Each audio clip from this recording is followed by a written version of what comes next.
Jesus' triumphal entry, part 1 of 6, Luke 19:28. After Jesus had said this, he went on ahead, going up to Jerusalem.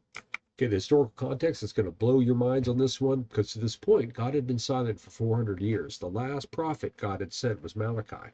Malachi came to the Persian controlled Jewish people, and he told the Jews, he said, look, they let you rebuild that temple, and I know you're fat and lazy and corrupt now, and that was a great little restoration there, but the restoration's coming. You've got a restoration, the restoration's coming. You need to get ready for it. Of course, they ignored him, and he eventually went his way, and Judah would be conquered by others, including the Seleucid Empire.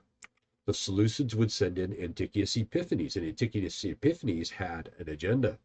You see, Antiochus Epiphanes wanted to use Hellenic Greek culture to unite the empire, so he wanted to Hellenize the Jews. He wanted the Jews to revere Greek culture.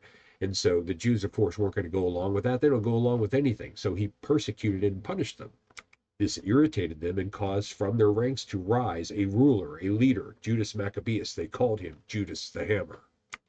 Judas was an effective leader. He organized guerrilla warfare, and blood rained in the streets of Jerusalem.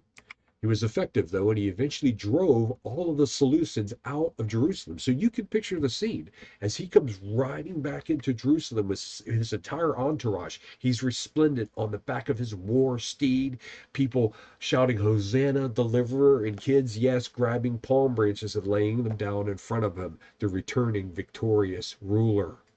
This launches the Hasmonean dynasty, but eventually Judah will be conquered by Rome in 63 BC. But in the minds and in the hearts of people, as they retell this over the 100 years as it's leading up to Jesus coming back, is the story of Judas the Hammer and his victorious re-entry into Jerusalem.